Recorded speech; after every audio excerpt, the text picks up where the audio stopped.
GTOs are sort of helpers to muscle spindles.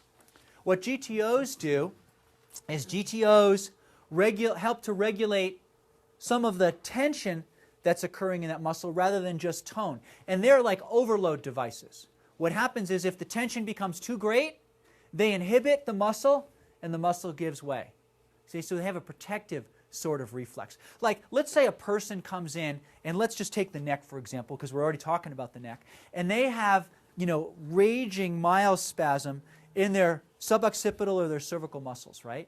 And you come in and you do your analysis, right? And you come in and you decide this person has an atlas subluxation or an axis subluxation or a C3 or something like that. And you come in and you whack them really hard, right? What are you doing? We're putting fast stretch into a muscle that's already hypertonic. What I'm trying to do is basically stimulate the Golgi tendon organs. When I stimulate the GTO, what happens? The muscle does what? It relaxes. Right? So a high velocity, low amplitude manipulation a lot of times activates GTOs. And by activating GTOs, 1B afferents, I can inhibit the muscle they came from. Could I do this with a needle? Absolutely. You see it all the time, right? You stick a needle in, and the needle goes in this way, right? Because you're trying to go in the direction of the channel or whatever. And then when it relaxes, what happens? The needle's like in a different direction. You have to like stick your foot on the patient to pull the needle out, right? Because some of those things have moved, and it's a hard time because those sarcomeres have shifted. But you see it all the time, right? This is just like the cool stuff that's behind it, the behind-the-scenes action. So GTOs previously were thought to be these really high threshold devices, and they're actually very, very low threshold. Okay? A single fiber twitch in one muscle, in other words, one individual myofibril, okay, twitching can activate a GTO. One organ can can get 10 to 15 individual motor units, not fibers, motor units, nerve and all the muscle fibers associated with it. Wow, that's a big influence at one time. Whereas before, we had one nerve going from anywhere from 1 to 30 fibers. So if we take a median of 15 fibers per motor unit, so 150 minimal fibers that I'm getting. And usually it's a lot more than that. So I affect multiple motor units. That's why I can get large muscle groups to relax. Right? Think about gallbladder 25, right? What an awesome point, right? What is the gallbladder 25? It's the costal insertion of your quadratus lumborum. That's what it is, right?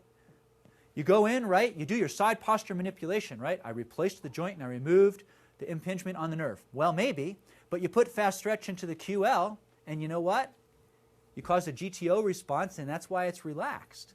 Unfortunately, we do a little too good of a job sometimes, and we say, you know, this muscle still feels a little tight to me. Let's stick a little E-stim on there, right? So you stick a little E-stim on there, and rather than doing just a very, very light level of E-stim with a minimal amount of sensation to the patient, which activates large diameter afferents, which inhibit pain, you crank that sucker up, right? So that I want him to feel. I paid $2,000 for this machine. I want him to feel that it's $2,000, and I'm charging him $35 a whack to use it, right? So you crank it up, right? And the guy's like, oh yeah, that feels so good, right? And he feels really great on the table, and then he goes to get up, right? And he's worse than when he came in. What did you do? You just depleted the muscle of any glycogen that it had left in it, okay? Any protective reflex that was there, and you removed his protective mechanism. Okay? The body is really cool in that it's only going to allow so much correction to occur at one time. That's the great thing, right? They get to come back, right? But it only allows so much correction at one time. Otherwise, what happens is you take away their compensation. And when you take away people's compensation, either one, they're better, or two, they have more pain. Okay, and that's what happens a lot of times. So, GTOs. One motor unit can activate several GTOs. One GTO can affect many motor units. So important. Okay? And this, in case you don't believe me, everything I have in my lecture is referenced. Okay? And I can probably give you a reference for just about everything. And that's because sometimes they do expert testimony work and stuff like that. And if you're trying to impress a jury or other lawyers and stuff, when they see you walking in with a computer and a little slide presenter, and they're like, what is this for? It's like, well, this is for my testimony. What do you mean? This wasn't like, well, I need to educate the jury as to what the nature of the client's injuries were.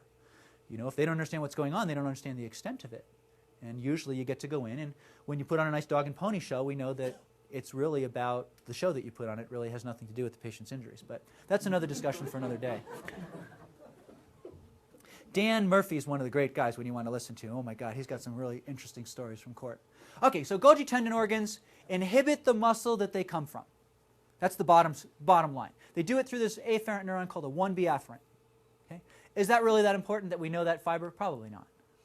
Okay. So where are they? Well, this particular study by Josa looked at the distribution of these in the palmaris longus and plantaris. And what they found is that they're usually in muscles at the musculotendinous junction, rare in tendons. Pacinian corpuscles were frequent in the tendons, rare in muscle. Ruffini's, okay, so these are pressure receptors. These are going to be temperature receptors. And receptor distribution was homogeneous in all types. In other words, there was lots of them all over the place. So what, right? So hypertonic muscles have constant firing of their static fibers. Okay, constant firing, hypertonic muscle. This is going to increase the amount of excitation to the cord, getting that neuronal pool cranked up so it's more likely to fire another action potential. Okay? Slow stretch of this will cause, so if I put stretch into a muscle that's nice and slow and that muscle's already hypertonic, guess what? It gets more hypertonic. That's why flexion distraction sometimes makes people's backs worse. Right? You stick them on there, we do that nice, slow distraction, right? And we got our thumb right up against that L5 so it doesn't move and go anywhere. Sometimes you take like a big 5-inch needle, you go down through, right, the table, kind of through needle them, keep them there as well. Stretch them. Well, we're getting the effect of the acupuncture needle, right? We're getting that nice slow stretch. And I'm not saying flexion distraction doesn't work. I'm saying that if the muscle's really hypertonic, we can create more hypertonicity. That's what I'm saying here. Okay? If I get a sudden stretch, I can fire the GTO and cause inhibition. So maybe this is a case, what am I trying to accomplish? Do I have a muscle that's flaccid that I'm trying to make more toned? If that's the case, okay, I'm going to do things that are going to get more tone, right? And we'll talk about needle manipulation and things like that, but I'm going to do slow stretch kind of things. If the muscle's really, really tight, I want to reduce tone, so I'm going to want to use fast stretch. So not only can we build your acupuncture practice, but you can also build your chiropractic practice. So, work in a muscle belly where muscle spindles happen to be concentrated, or at musculotendinous junctions where GTOs are concentrated, influences the spindle. Okay? Origin insertion work is more probably the GTO. So what are we trying to do here? If I'm trying to tone a muscle, I do origin insertion work. If I'm trying to inhibit a muscle, I do belly work. If I'm trying to tone a muscle, I stick needles in the origin insertion. I can't tell you how many times a day I do that. Okay? If I'm trying to get a muscle to relax, I stick them in the belly.